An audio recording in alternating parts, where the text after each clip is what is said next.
Hi friends, അപ്പോൾ ഇന്ന് ഞാൻ വന്നിരിക്കുന്നത് നല്ലൊരു നാടൻ ചെമ്മീൻ കറിയുമായിട്ടാണ് കേട്ടോ.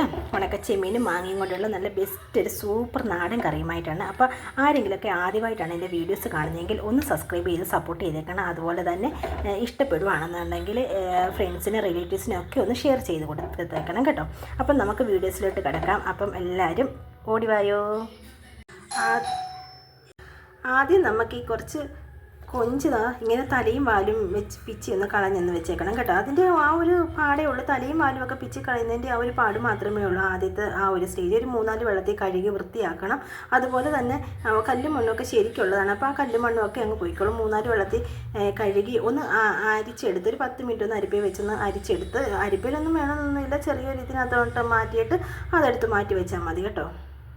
എന്നിട്ടുണ്ടല്ലോ ഒരു പാനിനകത്തോട്ട് നന്നായിട്ട് ഈ കൊഞ്ചിട്ട് അങ്ങോട്ട് ഫ്രൈ ചെയ്യണം കേട്ടോ. കാണാൻ കുറച്ച് വെള്ളമൊന്നും തോന്നിക്കണ്ട. അപ്പം നിങ്ങളുടെ പാകത്തിന് കുറച്ച് എടുക്കുക കേട്ടോ. അപ്പം നന്നായിട്ട് അങ്ങോട്ട് ഫ്രൈ ചെയ്യണം. അതായത് വെള്ളമെല്ലാം വെളിച്ചെണ്ണ ഒന്നും ഒഴിക്കണ്ട. പാൻ ചൂടായി കഴിയുമ്പോൾ അതിനകത്തോട്ട് കൊഞ്ചിട്ടിട്ട് നന്നായിട്ട് അങ്ങോട്ട് അത് ഫ്രൈ ആകുന്നുണ്ട് മതി ഒന്ന് ജസ്റ്റ് ഒന്ന് ഇളക്കി നന്നായി ഒന്ന് ഫ്രൈ ആയി കഴിയുമ്പം വേണം നല്ല ക്രിസ്പി ആയിട്ടിരിക്കണം. എന്നാലേ അതങ്ങോട്ട് നമ്മൾ വേവിക്കുമ്പം ഒരിതുള്ളൂ. അല്ലെങ്കിൽ ഉണ്ടല്ലോ അങ്ങ് അലന്ന് പോലെ അങ്ങ് ആയിപ്പോകും കേട്ടോ. അപ്പം നമുക്ക് ആ കറി വയ്ക്കുമ്പോഴുള്ള ടേസ്റ്റ് അങ്ങ് പോകും. അതിനുവേണ്ടിയാണ് നമ്മൾ നന്നായിട്ട് അങ്ങോട്ട് ഫ്രൈ ചെയ്തെടുക്കുന്നത്. അപ്പോൾ നന്നായിട്ട് ഫ്രൈ ചെയ്തെടുക്കണം. അപ്പോൾ അത് നന്നായിട്ട് ഫ്രൈ ആയിട്ടുണ്ട്. നല്ല ഒടിയുന്ന ശബ്ദം കേട്ടോ അങ്ങനെ വന്നിട്ടുണ്ട്. അപ്പം അത് നമ്മൾ ഒരു ചട്ടിക്കകത്തോട്ട് എടുത്ത് വെച്ചിട്ട് അതിനകത്തോട്ട് നല്ല 2-3-4 ആ എരിയുടെ പാകത്തിന് മതിയേ. പച്ചമുളക് എരിയുടെ പാകത്തിന് പച്ചമുളക് ഇട്ടിട്ട് കുറച്ച് മാങ്ങ നമ്മൾ എടുക്കുന്ന കൊഞ്ചിൻ്റെ ക്വാണ്ടിറ്റി അനുസരിച്ച് വേണം നമ്മൾ മാങ്ങ എടുക്കാൻ. മാങ്ങയോ അതിന് തക്കാളിക്കയോ വാളംപുളി പിഴിഞ്ഞതോ അങ്ങനെ എന്തും വേണമെങ്കിലും എടുക്കാം. കാരണം ഓപ്ഷൻ നമ്മുടെയാണ്. പക്ഷെ മാങ്ങ എടുക്കുമ്പോഴുണ്ടല്ലോ ഒരു പ്രത്യേക ടേസ്റ്റാണ് കേട്ടോ. പിന്നെ അതിനകത്തോട്ട് ഒരു ശകലം വെള്ളവും കൂടി ഒഴിക്കണമേ. കാരണം അത് ജസ്റ്റ് ഒന്ന് നന്നായിട്ടൊന്ന് തിളയ്ക്കണം. അപ്പം കൊഞ്ചിനധികം നന്നായിട്ടൊന്നും വേവേണ്ട കാര്യമില്ലല്ലോ. അതുകൊണ്ട് നമ്മൾ അത്യാവശ്യം കുറച്ച് വെള്ളം എടുക്കുക. പിന്നെ അതിന് പാകത്തിന് കുറച്ച് ഉപ്പിടണം കേട്ടോ. പിന്നെ നമുക്ക് അരപ്പൊക്കെ ചേർത്തിട്ട് ഉപ്പുകൊണ്ട് നോക്കിയിട്ട് മാക്സിമം ഇടാവേ. ഇതിൻ്റെ കൂടെ ഒന്ന് കളറൊന്ന് ഇതാകാൻ വേണ്ടിയിട്ടുണ്ടല്ലോ ഇച്ചിരി മഞ്ഞൾപ്പൊടിയും കൂടി ഇട്ടിട്ട് നന്നായിട്ടൊന്ന് വേവിച്ചെടുക്കണം കേട്ടോ. അടച്ച് വെച്ച് നന്നായിട്ടൊന്ന് വേവിച്ചെടുക്കണം. നമ്മൾ എടുക്കുന്ന കൊഞ്ചിൻ്റെയൊക്കെ ക്വാളിറ്റി അനുസരിച്ച് വേണം തേങ്ങ എടുക്കാൻ. ഞാൻ കുറച്ച് എടുത്തിട്ടുള്ളൂ. അതുകൊണ്ട് തന്നെ നമ്മളൊരു കൊച്ചു തേങ്ങയ്ക്കകത്ത് ഒരു അരമുറി തേങ്ങയാണ് എടുത്തത്. അതിൻ്റെ കൂടെ കുറച്ച് ഉള്ളിയും കൂടി അരിഞ്ഞിട്ടിട്ടുണ്ട് കേട്ടോ.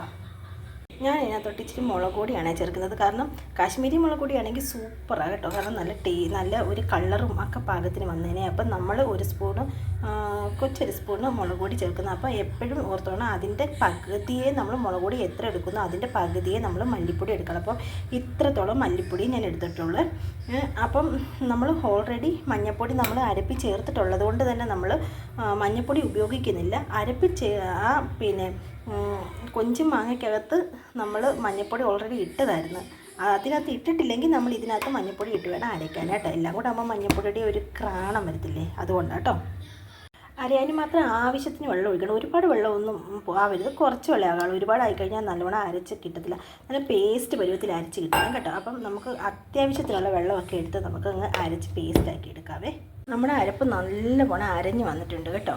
അതുപോലെ തന്നെ മാങ്ങ ഇവിടെ നല്ലവണ്ണം മാങ്ങയും ഉണക്കച്ചെമ്മീനും കൂടെ നന്നായിട്ട് വെന്ത് പാകമായിട്ടുണ്ട്. അപ്പം നമുക്കിത് ചേർത്ത് കൊടുക്കാം. ഒരുപാട് വെള്ളമൊന്നും ചേർക്കണ്ട കേട്ടോ. എപ്പോഴും ഇച്ചിരി തിക്കായിട്ടിരിക്കുന്നത് തന്നെ എപ്പോഴും നല്ലത്. കാരണം ഒരുപാട് ലൂസായി കഴിഞ്ഞാലോ കറി അത്ര അങ്ങോട്ട് പോരാ. അതുകൊണ്ട് ഇച്ചിരി തിക്കായിട്ടിരിക്കുന്നത്. പിന്നെ മിക്സിക്കകത്തിരിക്കുന്ന ജാറിനകത്തിൽ ഇച്ചിരി വെള്ളം ഒഴിച്ച് കലക്കി അങ്ങോട്ട് ഒഴിച്ചാൽ തന്നെ ധാരാളം അത്യാവശ്യം വെള്ളമൊക്കെ ആകുമേ. അപ്പോൾ ഇത് നന്നായിട്ടൊന്ന് പച്ചമണം മാറുന്നിടം വരെ ഒന്ന് തിളക്കട്ടെ. തിളച്ച് കഴിഞ്ഞിട്ട് നമുക്ക് കുറച്ച് പരിപാടികളും കൂടെ ഉണ്ട്. അതും കൂടെ കഴിഞ്ഞാൽ നമ്മുടെ സ്വാദിഷ്ടമായിട്ടുള്ള കറിയൊക്കെ റെഡിയാകും. അതുവരെ ഒന്ന് വെയിറ്റ് ചെയ്യട്ടോ. ഒരു പാൻ അടുപ്പേ വെച്ചിട്ട് ഇച്ചിരി വെളിച്ചെണ്ണ ഒഴിച്ചിട്ട് വെളിച്ചെണ്ണ തിളച്ച് വരുമ്പോഴത്തേക്ക് കടുവിട്ട് വൃത്തിയാക്കണം കേട്ടോ. കടുവെല്ലാം നന്നായിട്ട് അങ്ങോട്ട് പൊട്ടിച്ച് വരുമ്പോഴത്തേക്ക് അരിഞ്ഞ് വെച്ചിട്ട് കൊച്ചുള്ളി എടുത്ത് അങ്ങോട്ട് ഇടണം കേട്ടോ. എന്നിട്ട് അതങ്ങോട്ട് മൂത്ത് നന്നായിട്ട് അങ്ങോട്ട് വരുമ്പോഴത്തേക്കുണ്ടല്ലോ. അപ്പം ഇതങ്ങോട്ട് മൂത്ത് വരുമ്പോഴത്തേക്ക് കറിവേപ്പില ഇടാം. പക്ഷേ ഇപ്പം എനിക്ക് കറിവേപ്പില ഇല്ലാത്തതുകൊണ്ട് നിങ്ങൾ കറിവേപ്പില ഇടുന്ന ടേസ്റ്റ് ഉണ്ടാകും. കുറച്ച് മുളകാണ് ഞാൻ ഇട്ടത്. എന്നിട്ട് ഇത് തിളച്ച് വെച്ചേക്കുന്ന അപ്പോൾ ഇത്രയേ ഉള്ളൂ.